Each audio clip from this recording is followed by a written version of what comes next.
Hello everyone and welcome to the legendary Garage Sale Find video. We're going to go ahead and jump into the sales right now. Here you can see me picking up one of these ceramic Christmas trees, which are very in demand nowadays. Now I remember seeing one of these at my grandmother's house in holiday times, and unlike the other models which have a removable base, this was all one piece with the Christmas tree on one side and the Santa Claus on the other. Now, I couldn't quite find this particular model and any comps, but I did find a similar one here. And I just wanted to point out that these Christmas trees are quite desirable because they can go as high as this amount. Now, you see me here testing it out because I wanted to make sure that it worked before I bought it, even though they only wanted $3 for it. But the main draw of the sale is coming up right here, and I was quite surprised to find this particular item still at the garage sale by the time I got there. So here you see me picking up a Wii drum set and a guitar. Now they only wanted a few bucks for this sale. It was dirty, so they must have just pulled it out of a storage, but I was really glad to pick up these two great Guitar Hero Rock Band finds for the Wii, because they still go for a good deal amount of money once they're cleaned up.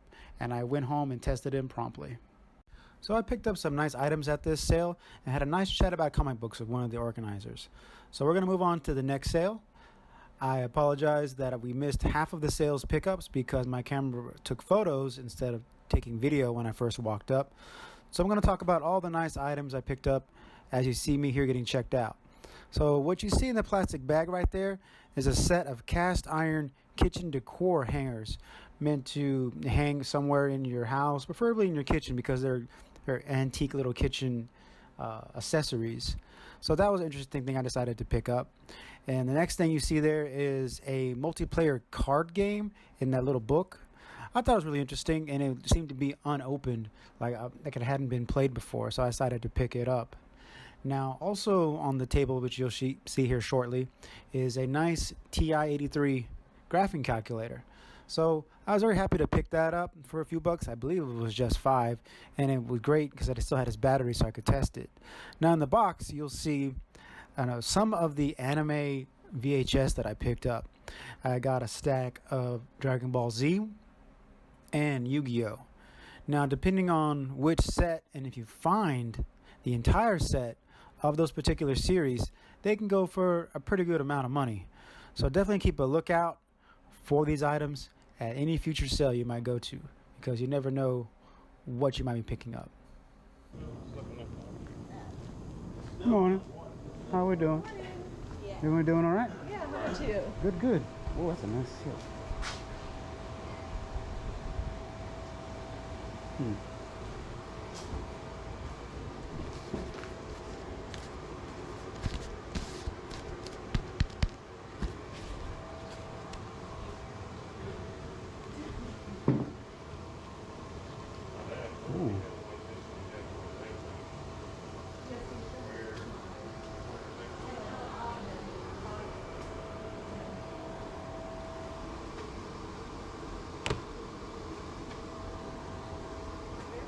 What you asking on the games in the GameCube?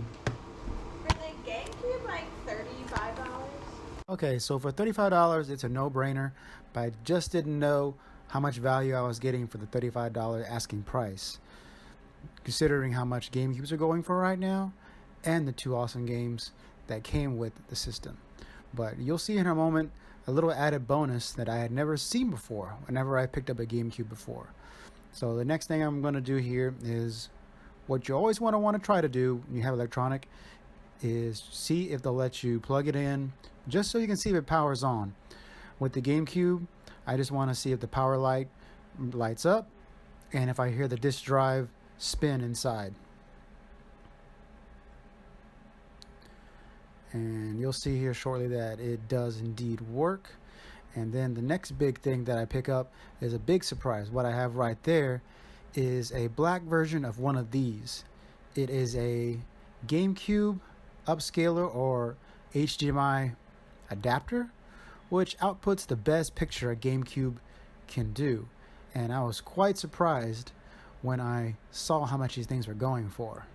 So I'm definitely holding on to this because I've never come across one before. And there you see the GameCube working. So I definitely pick it up. Okay, everybody, so here we have an estate sale where I went exclusively for the comic books. I arrived a little under 2 hours early so I could have first crack at these books. Here I'm looking for the coveted New Mutants 98, the first appearance of Deadpool, just to see if I can come across it at this estate sale. It didn't take too long for me to notice that the rest of the collectors come in around me, because as you can see here, I started getting shuffled around and hands started reaching in around me, and I started getting shuffled as they try to grab a long box to look at. But I didn't pay them too much mind. Unfortunately, they didn't have a New Mutants 98. As you can see here, someone else is reaching in to see if they can find it. But I did come across a lot of nice other books from various ages. We have some 70s and 80s books I ended up grabbing. Anything that had a pretty nice, vibrant cover, and it was a character I'm interested in, whether it be Captain America, Daredevil. In a little bit, you'll see me pick up some Thor. But I was pretty happy with what I picked up. It was just, unfortunately, one of those cases where all the other collectors were a little pushy. I did look back once or twice and see the expression I was getting, like, say, hey, move. But the 10th person in line can't tell the first person in line what to do. I arrived so I can have this position, and I wasn't giving it up. So I did have a little bit of free reign at my long box and the one next to it for a little while before I moved over to the box to my right and found some pretty nice books. But the thing is, they weren't labeled, so I was curious to see how much they were going to cost. There was just signs that said comic books on the long boxes, and I eventually swapped over with the people that were to the right of me so I could look at the fourth long box. But I did find some nice things, and here shortly I'm going to show you what I picked up, and I'm going to tell you how much the estate sale company let the books go for. Okay, everybody, so here we have the books I picked up at that sale. We have The Boys, Wildcats issue 1, an early appearance Beta Ray Bill and Thor. We have an Incredible Universe book, a really nice cover of Iron Man, Zorro versus Dracula crossover. That was pretty interesting. And we have this nice Venom cover here, and an early appearance of He-Man in the Marvel Universe. Next up, we have these covers, which are kind of beat up, which you can't really see on the footage, but I thought all the vibrant yellows, oranges, and reds really helped bring out this artwork, so I decided to pick up these books. And we also have a Cloak and Dagger issue 1, a nice cover of the Man-Thing, and finally a pretty nice Doctor Strange. Lastly, we have a few of the Savage Sword of Conan that I picked up. I picked up a whole stack. Now these Conan books, along with the Thor book, which you'll see here in a second, were considered magazines, so they were going for $2 a piece, while the Invincible graphic novel and all the other books were $1. So comment below what you think of this deal. And if you haven't subscribed yet, please do to help me grow the channel. And until next time, thanks for watching.